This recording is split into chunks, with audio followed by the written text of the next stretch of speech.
আসসালামু আলাইকুম। সম্মানিত সুধীমণ্ডলী, আমরা সূরা তহার ৮০ নম্বর আয়াত থেকে আলোচনা শুরু করছি ইনশাআল্লাহ। আউযু বিল্লাহি মিনাশ শাইতানির রাজীম। ইয়া বানি ইসরাঈলা কদ আনজাইনাকুম মিন আযুবিকুম। হে বনি ইসরাঈল, নিশ্চয়ই আমি তোমাদের শত্রু হতে তোমাদেরকে আমি মুক্তি দিয়েছিলাম।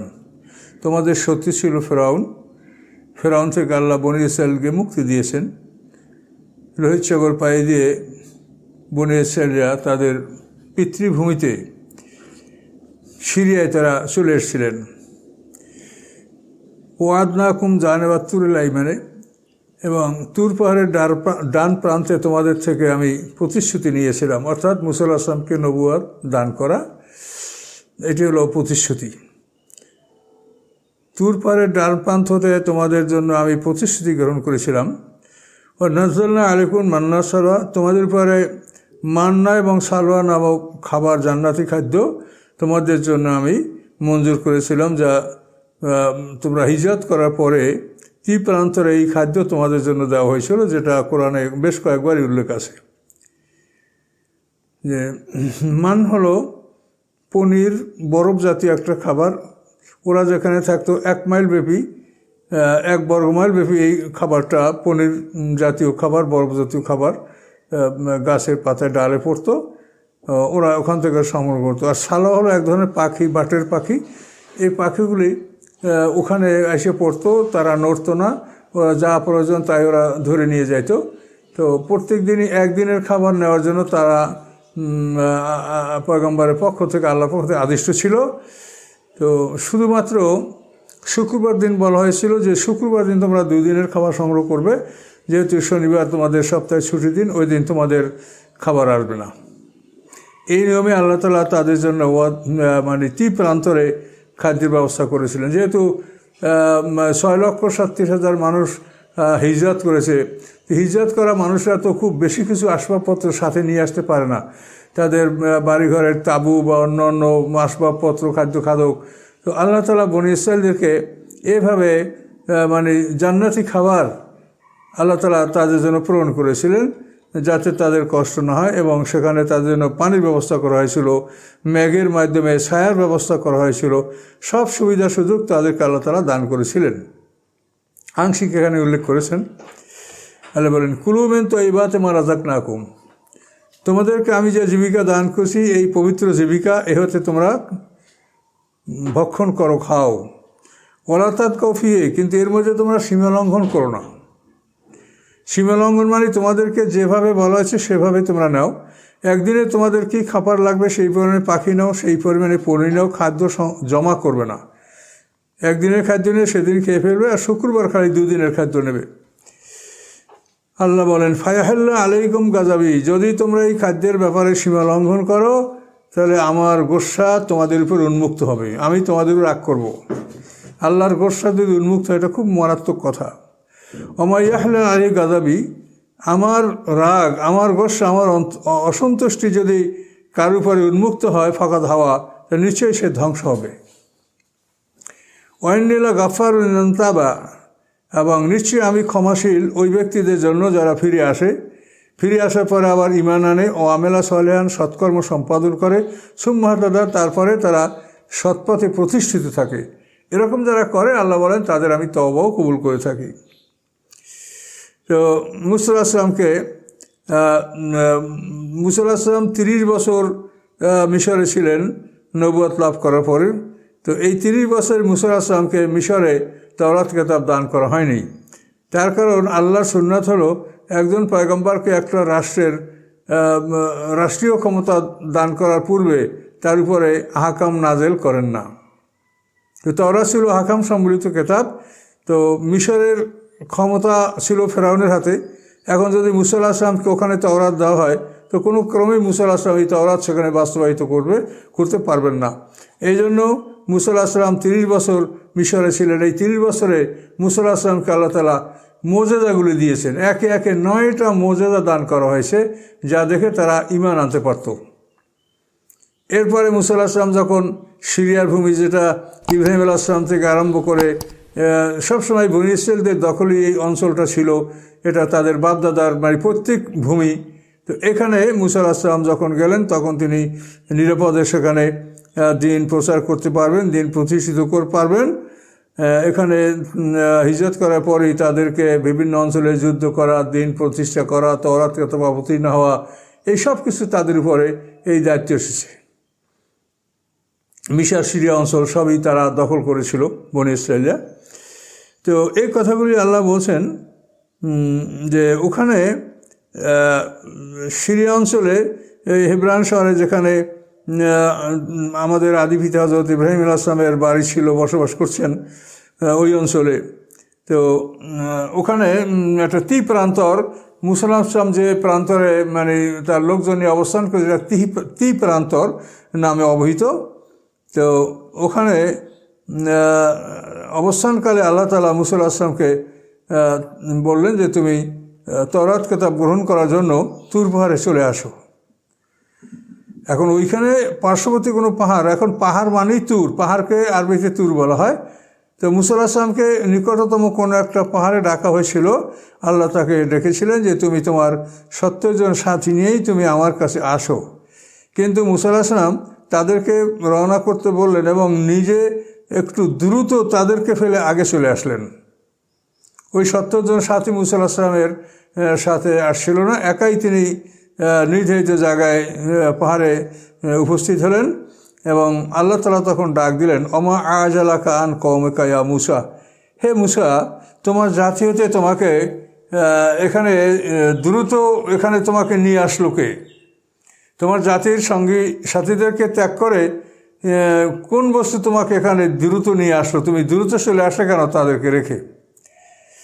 তো কলা মুসা আলাইহিস সালাম বলেন, হুম উলায় আলা আসারি, তারা আমার পিছনে আছে, ও আজিল তু ইলাইকা রাব্বি লিতারদা, আর আমি দ্রুত আপনার কাছে চলে আসছি যে আপনি আমার প্রতি সন্তুষ্ট থাকবেন।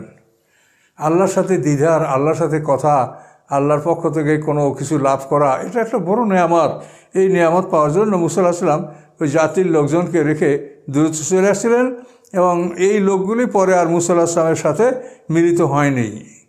মুসা আলাইহিস সালাম একাই তুর পাহাড়ে চলে আসছিলেন। তো কলা আল্লাহ বললেন, ফাইন্না কাদ ফাতান্না কওমাকা মিন বা'দিকা, নিশ্চয়ই আমি তোমার জাতিকে তোমার এখানে চলে আসার পরে তাদেরকে আমি একটা ফিতনা, একটা পরীক্ষায় আমি ফেলে দিয়েছি। এবং সে পরীক্ষাটা কি? ও আদাল্লামুস সামিরিও, সামিরি তাদেরকে বিপদগামী করেছে। এই সামিরিকে, এই সামিরি হলো এমন এক ব্যক্তি যে বনী ইসরায়েলের সন্তান, হত্যার ভয়ে তার মা এই সন্তানকে পাহাড়ে বা জঙ্গলে নিক্ষেপ করেছিল। তো আল্লাহর হুকুমে জিবরিল আমিন এই বাচ্চাটার লালন পালনের ভার গ্রহণ করেছিল। তো এই বাচ্চাটা জিবরিল আমিন বড় করে তারপর বনী ইসরায়েলদের মধ্যেই আবার মিলিয়ে দিয়েছিলেন। আবার কোনো বর্ণনামতে বলা হয় যে এই সন্তানটা জারজ সন্তান ছিল। যাই হোক, সে কচি ছিল, ছোট ছিল, তাকে জিবরিল আমিন লালন পালন করেছে। তো এই সন্তান এই বনী ইসরায়েলদেরকে বিপদগামী করেছিল। গরুর বাচ্চা তৈরি করেছে, যে আপনারা এর আগে দেখেছেন যে ফাখরাজ আলহম জাসাদ আল ইজলান লাহু জাসাদ আল্লাহু খোয়ার, এভাবে কোরআন আয়াত আছে যে তাদের জন্য একটা সে গরুর বাচ্চা নির্মাণ করেছিল এবং সেটা ভ্যাভা করে ডাকতেছিল। তো আল্লাহ বলেন যে আমি তুমি আমার কাছে চলে আসার পর তোমার জাতিকে আমি পরীক্ষায় ফেলেছি, বিপদে ফেলেছি এবং সামিরি তাদেরকে বিপদগামী করেছে।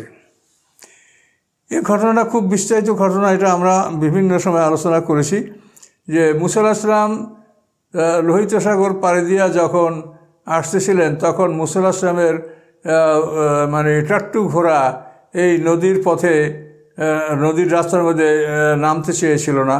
তখন আল্লাহর হুকুমে জিবরিল আমিন একটা ঘোটকি, এই ঘোটকি হলো হায়াতের আকৃতি হলো ঘুড়ি আর মৌয়াতের আকৃতি হলো দুম্বা। আল্লাযী খালাকাল মাউত আল হায়াতা, হায়াত এবং মৌয়াত দুইটাই খালক, আর যেটা খালক সেটার আকৃতি আছে, ধরা ছোঁয়া যায়, ইন্দ্রিয় শক্তি দ্বারা বোঝা যায়। আর রুহু হলো আমর, এটা বোঝাও যায় না, ধরা ছোঁয়াও যায় না। তো এই মৃত্যু ঘটকই এর উপরে জিবরিল আমিন সওয়ার হয়ে মুসার বাহিনীর আগে আগে চলছিল। তো এই মানে যে ঘটকই অর্থাৎ হায়াত, তো এর এমন বৈশিষ্ট্য ছিল যে মরুভূমিতে যেখানে পা রাখে সেখানেই পায়ের নিচ থেকে ঘাস তরুলতা ফুটে ওঠে, গজিয়ে ওঠে। তো এই দৃশ্যটা দেখে সামিরি তার আসলে ওই ঘুড়ির পায়ের নিচ থেকে, ঘটকের পায়ের নিচ থেকে এক মুষ্টি মাটি সংগ্রহ করে ও সংরক্ষণ করেছিল, বেঁধে রেখেছিল আর রুমালের আসলে। পরবর্তীতে মুসা আলাইহিস সালাম যখন তওরাত কিতাব গ্রহণ করার জন্য পাহাড়ে গেলেন, তো ইতিমধ্যেই সামিরি হারুন আলাইহিস সালামের কাছে বললেন যে বনী ইসরাইলদের কাছে অনেক গহনাগাটি আছে শত্রুদের, ফেরাউনদের। তো ফেরাউন বংশের লোকজন থেকে এরা বহু গহনাগাটি ধার নিয়ে আসছিল বেড়াতে যাবে বা অন্য কোথাও যাওয়ার জন্য, এগুলি রয়ে গেছে, এগুলো কি করা হবে? তো সে সময় বনী ইসরাইলদের উপরে গনিমতের মাল বা শত্রুর মাল ভক্ষণ করা বৈধ ছিল না।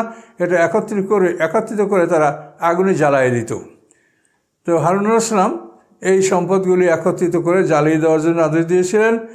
তো এই সম্পদ সামিরির মাধ্যমে সংগ্রহ করেছিল এবং এর দ্বারা সে একটা গরুর বাচ্চা নির্মাণ করে জিবরিল আমিনের পায়ের নিচের মাটি যখন তার মুখে সে নিক্ষেপ করলো, তখন এই গরুর বাচ্চাটা একটা জ্যান্ত গরুতে পরিণত হলো এবং ওরা তখন গরুর বাচ্চা সেজদা করলো। সামিরি বলল যে দেখো, এদিকে আরেকটা ঘটনা ঘটলো। মুসা আলাইহিস সালাম 30 দিনের প্রতিশ্রুতি নিয়ে তুর পাহাড়ে গেছেন, আল্লাহ তাআলা তার সময় আরও 10 দিন বাড়িয়ে দিয়েছেন। এটা বাড়িয়ে দেওয়ার কী কারণ, আমরা যে কারণটা পাই সেটা বলা হয় যে মুসা আলাইহিস সালাম 30 দিন পরে মুখ সাফ করে মেসাফ করে আল্লাহর নির্ধারিত জায়গায় উপস্থিত হয়েছিলেন। আল্লাহ তাকে বলছেন যে রোজাদারের মুখের দুর্গন্ধ আমার কাছে মিসকাম্বারাচিত পছন্দনীয়, কাজেই তুমি মুখ পরিষ্কার করলে কেন, তুমি আরও 10টা রোজা রেখে আসো। ঈসা আলাইহিস সালামের একটা বক্তব্য আছে যে ঈসা আলাইহিস সালাম বলেন যে তোমরা ভেবে দেখো, যদি তোমাদের হাতে একটা মেশকের কৌটো থাকে, তোমরা যে কোনো সময় ঘ্রাণ নিতে পারো, খুব ভালো লাগে যে হ্যাঁ। তো তিনি বলেন যে একজন রোজাদার বান্দা আল্লাহর কাছে একটা মেশকের কৌটার মতো, সে আল্লাহ তার হাতে ঘ্রাণ নিয়ে থাকেন। এবং এভাবে বহু হাদিস আছে, লা খালুফু ফামেস সাহাবে আতিয়াবু ইনদাল্লাহি মির রিহিল মিস্ক, যে রোজাদারের মুখের দুর্গন্ধ আল্লাহর কাছে মিশকাশিত পছন্দীয়, এরকম হাদিস আছে আল্লাহ রসুলের বর্ণনা। তো এভাবে মুসা আলাইহিস সালামের সময় 10 দিন বাড়িয়ে দেওয়া হলো এবং এই সময় ওরা জানে না, ওরা জানে 30 দিন। 30 দিনের মধ্যে যখন মুসা আলাইহিস সালাম বাড়িতে ফিরলেন না, তখন ওরা এই সুযোগ করতে পারলো, শয়তান তাদের কাজে সহায়তা করলো যে মুসা আলাইহিস সালামকে আল্লাহ যেখানে যেতে বলেছে, আসলে মুসা আলাইহিস সালাম সেখানে যাইতে ব্যর্থ হয়েছে, আল্লাহর সাথে তার দেখা হয় নাই, এই জন্য আল্লাহ মুসাকে খোঁজার জন্য তোমাদের বাড়িতে আসছে, এই হচ্ছে তোমাদের রব। আর ইতিপূর্বে বনী ইসরাইলরা যেহেতু ফেরাউনের অধীনে ছিল, ফেরাউন গাভী পূজা করত, এই হিসেবে তাদের অন্তরে গরুর প্রতি একটা শ্রদ্ধাও ছিল আগের থেকেই। তো সামিরি যখন এভাবে কথাগুলো বলল, তখন ওরা মনে করলো যে হতেই পারে যে মুসা আলাইহিস সালাম নির্ধারিত সময় পার হয়ে গেছে, আসে না, কেন আসে না, তাহলে আল্লাহর সাথে তার দেখা হয়নি, এই জন্য আল্লাহ হয়তো তাকে বাড়িতে ডাকতে আসছে। তো এই জন্য 6,70,000 উম্মতের মধ্যে থেকে তাফসীরে বলা হয় যে শুধু 12,000 উম্মত এই সেজদা করে নাই, আর বাকি সবাই গরুর বাচ্চাকে সেজদা করেছে। এবং তারা বলেছে যে মুসা আলাইহিস সালাম না আসা পর্যন্ত আমরা এই অবস্থাতেই থাকবো, নাবরা আলাইহি আকিফিনা হাত্তা ইয়ারজি ইলাইনা মুসা আমাদের কাছে ফিরে না আসার পর্যন্ত আমরা এই অবস্থায় থাকবো। আল্লাহ কথা বলেন যে সামিরি তাদেরকে বিপদগামী করেছে। অতঃপর 40 দিন পার হয়ে যাওয়ার পরে রাজা মুসা ইলা কওমি গদবানা আসবা, 40 দিন পার হয়ে যাওয়ার পরে মুসা আলাইহিস সালাম তার জাতির কাছে রাগান্বিত অবস্থায় এবং দুঃখিত অবস্থায় ফিরে আসলেন এবং বললেন, কলা ইয়া কওমে, হে আমার জাতি, আলাম ইয়াদুকুম রাব্বুকুম ওয়াদান হাসানা, আল্লাহ কি তোমাদের সাথে একটা সুন্দর প্রতিশ্রুতি জ্ঞাপন করেন নাই, সুন্দর প্রতিশ্রুতি দান করেন নাই? ফাতালা আলাইকুমুল আহাদো, এই সময়টা কি তোমাদের কাছে খুব লম্বা মনে হয়েছে? 10 দিন আল্লাহ বাড়িয়েছেন, এটা তোমাদের কাছে খুব লম্বা মনে হলো? আমারাত্তুমা ইয়াহিল্লা আলাইকুম গদব মির রাব্বিকুম, অথবা তোমরা চাচ্ছ যে আল্লাহর গজব তোমাদের উপর উন্মুক্ত হয়ে যাক। ফাকলাফতুম মাউদি, এই জন্যই কি তোমরা ওয়াদা খেলাপ করেছো যে আল্লাহর গজব তোমাদের উন্মুক্ত হয়ে যাবে, এই জন্য তোমরা ওয়াদা খেলাপ করেছো? মুসা আলাইহিস সালাম প্রশ্ন করলেন। কলু মা আখলাফনা মাওয়াইদাকা বে মালকেনা, তারা বলল যে আমরা আমাদের নিজের ইচ্ছে আমরা ওয়াদা খেলাপ করি নেই, আমরা এমন একটা পরিস্থিতি উপনীত হয়েছিলাম যখন আমরা আত্মনিয়ন্ত্রণ করতে পারিনি, নিজেদেরকে আমরা সীমার মধ্যে রাখতে পারিনি, এরকম একটা অবস্থায় আমরা উপনীত হয়েছিলাম। ওরা বলছে যে আপনার সাথে এই প্রতিশ্রুতি আমরা ভঙ্গ করিনি স্বেচ্ছায়, বরং আমাদেরকে বাধ্য করা হয়েছে।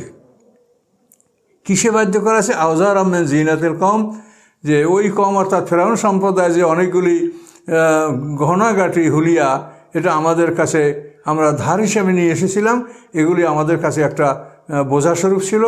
তো ফাকাজ আপনাহা, এই বোঝাগুলি আমরা আমাদের শরীয়তের বিধান অনুযায়ী এগুলি আগুনে পুড়ে নষ্ট করে দেওয়ার জন্যই আমরা সামিরির দায়িত্ব এটা দিয়েছিলাম।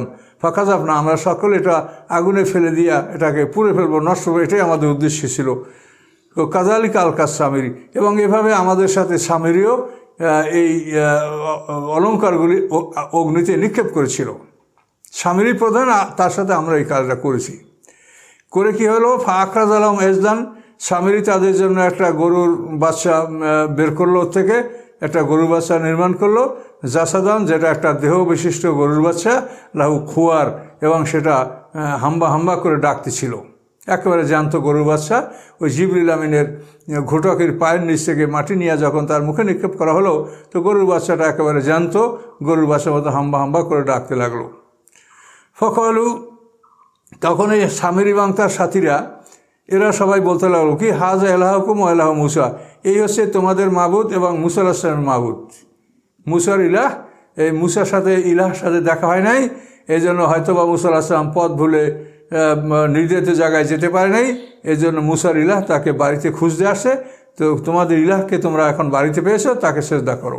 এভাবেই সামির এবং তার সহযোগীরা এই কথা বললো, এবং মানে 12,000 বনি ইসরায়েল ছাড়া 6,37,000 বনি ইসরায়েল থেকে সবাই সেজদা করলো। মুসা আলাইহিস সালাম তাদেরকে বলছেন, আফালা ইয়ারানা, তারা কি কথা দেখলো না যে আল্লাহ ইয়ারজা ইলাইহিম কওলা, যে তারা তাদের কাছে কোনো কথা বলতে পারে না, একটা গরু হাম্বা হাম্বা করছে, কথা বলতে পারছে না। ওয়ালা ইয়ামলিকুলাম দাররাম ওয়ালা নাফা, এবং এই গরুর বাচ্চাটা তাদের কোনো উপকার ক্ষতিও করতে পারছে না, এটা তারা দেখে না যে এটা গরুর বাচ্চা হাম্বা হাম্বা করছে। ওয়ালাকাদ কল্লাম হারুন মিন ক্বাবলু, অথচ হারুন আলাইহিস সালাম ইতিপূর্বে তাদেরকে বলেছিলেন, ইয়া কওমে, হে আমার জাতি, ইন্নামা ফতিনতুম বিহি, নিশ্চয়ই তোমরা এই গরু বাচ্চার মাধ্যমে পরীক্ষায় পতিত হয়েছ, তোমাদেরকে পরীক্ষা করা হয়েছে, বিপদে তোমরা পড়েছ। অন্য রব্বাকুমুর রহমান, এই গরু বাচ্চা তোমাদের রব নয়, নিশ্চয়ই তোমাদের রব হচ্ছেন রহমান আল্লাহ তাআলা। ফাত্তাবিউন, অতএব তোমরা আমার অনুসরণ করো, ওয়াতিউ আমরি, এবং আমার আদেশ মান্য করো, তোমরা গরু বাচ্চাকে সেজদা করো না। হারুন আলাইহিস সালাম কথা বলেছিলেন।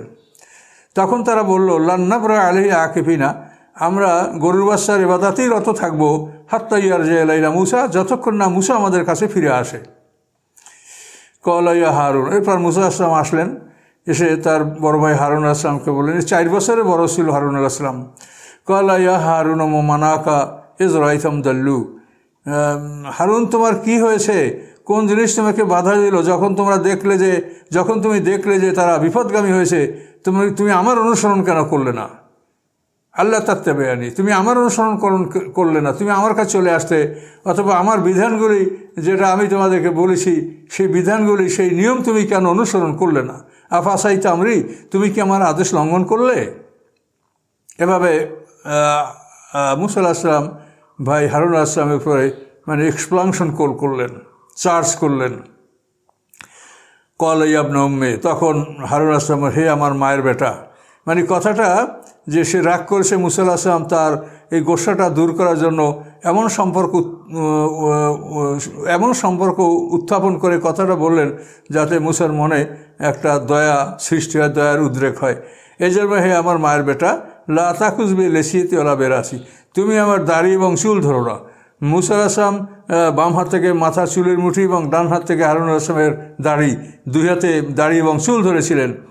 তো ইন্নি খাসিতু, যে তুমি আমার দাড়ি চুল ধরো না, ইন্নি খাসিতু, আমি ভয় করছিলাম, আন তাকুলা, যে তুমি বলবে, ফাররাক্তা বাইনা বানি ইসরাইলা ওয়ালাম তারকুবু কওলি, যে বনি ইসরায়েলকে তুমি দলে বিভক্ত করেছো, আমার কথা তুমি মনোযোগ দিয়ে শোনো নাই। কিন্তু আমি যদি হস্তক্ষেপ করতাম, এরা এমনি 12 দল আছে, আরও কত দল যে হতো সেটা আল্লাহ জানেন। কাজে এরা দলভুক্ত না হোক, যা করছে তারা ওভাবেই একসঙ্গে থাকুক। কাজে এই জন্য আমি তারা আরও দলে বিভক্ত হবে, এই জন্য তুমি আমার উপরে অভিযোগ করবে, এই ভয়ে আমি তাদের উপরে কোনো জোর দিয়ে কিছু বলিনি। আমি এতটুকু বলছি যে তোমরা এটা করো না, তোমরা আল্লাহর পথে থাকো, কিন্তু তারা শোনে নাই।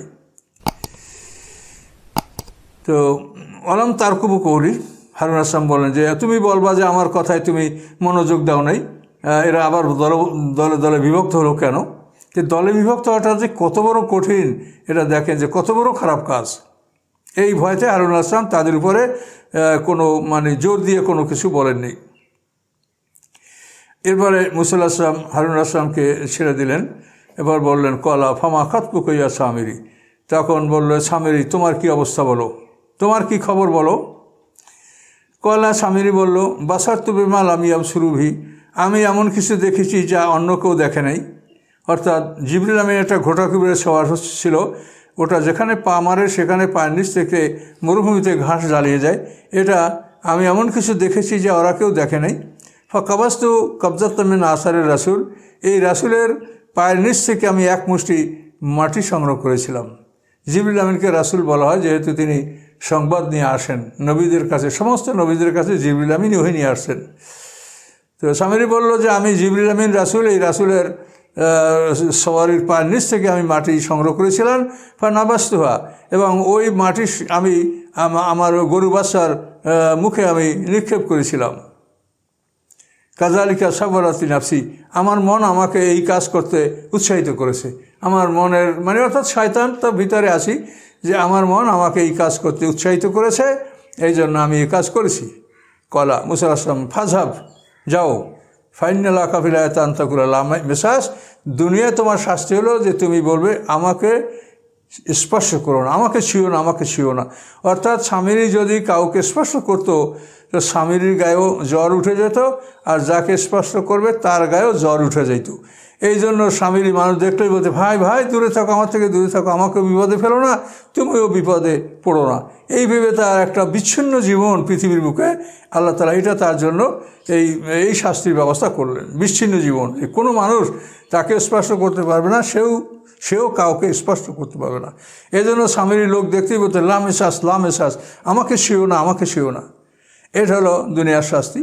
আর অন্য এলাকা মাওয়াদান লান্তুক লাফাহু, আর তোমার জন্য রয়েছে আল্লাহর পক্ষ থেকে শাস্তির প্রতিশ্রুতি, যা তুমি কখনোই এড়াতে পারবে না, তা তুমি খেলাফ করতে পারবে না, অবশ্যই সেই সাথে তোমাকে গ্রহণ করতে হবে।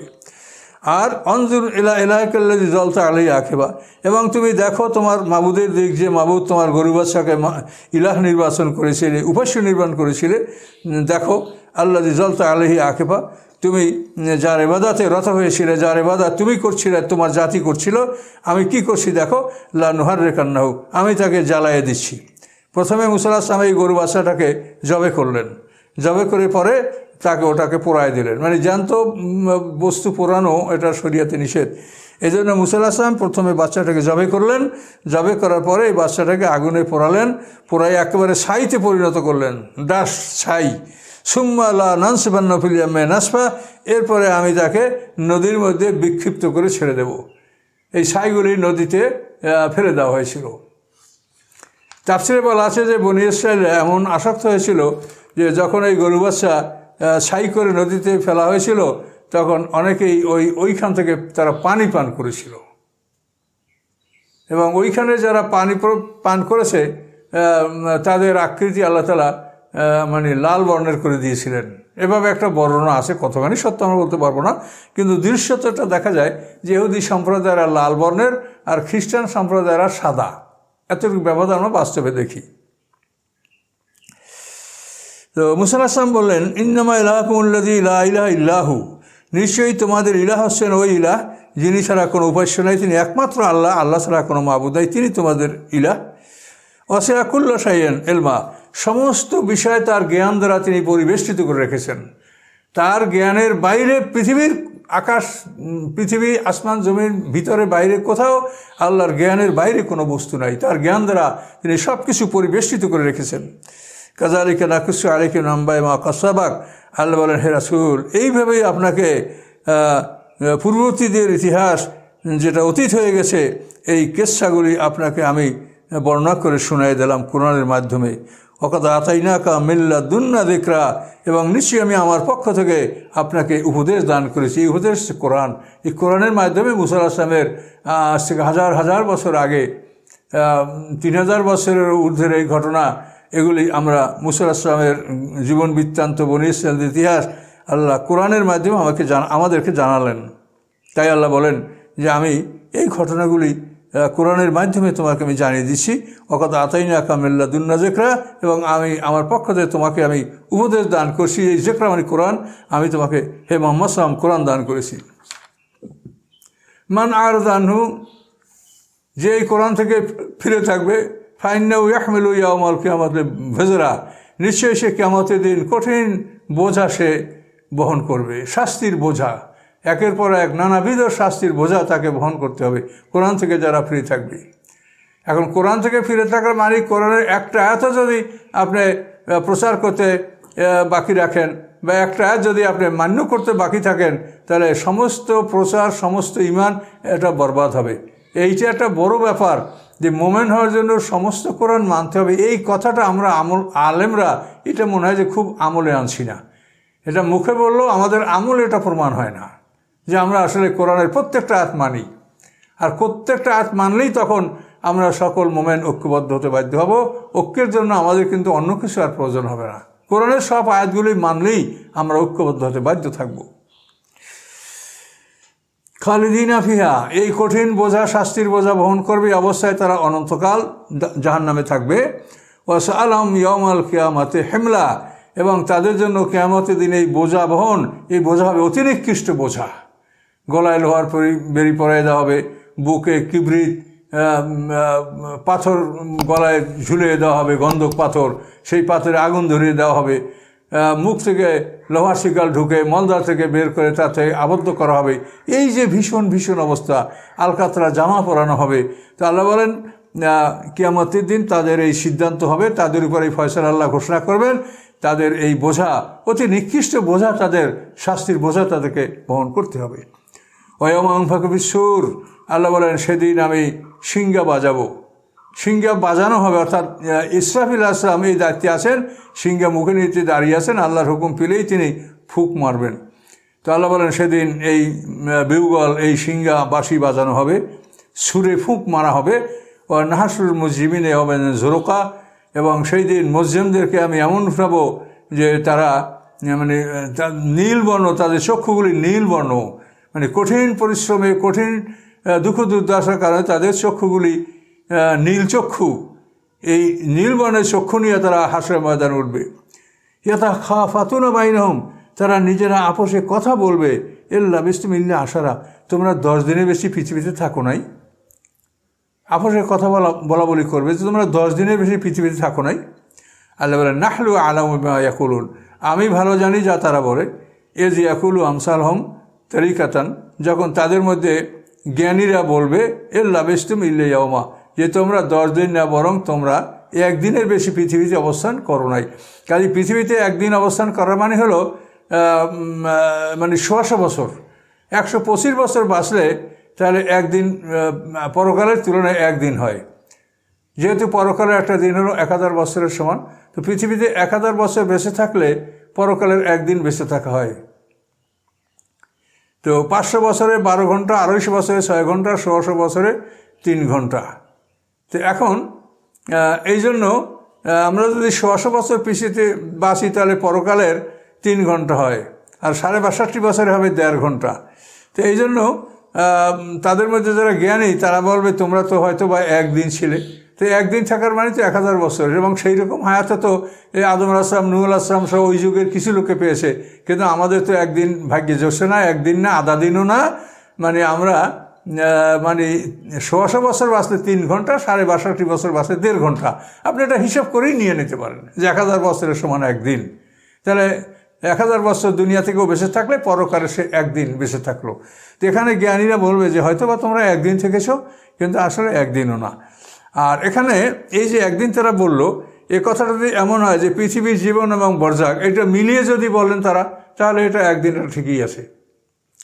মানে মৃত্যুর পরে যে আমরা বরজাকে থাকছি, এটাও আমাদের জীবনের মানে একটা হিসাব যে তোমরা মৃত্যুবরণ করার পরে বরজাকে থেকে তোমরা এখন এখানে আসছো, এটার পরিমাণ তোমাদের একদিন হতে পারে, অর্থাৎ 1000 বছরের সমান হতে পারে।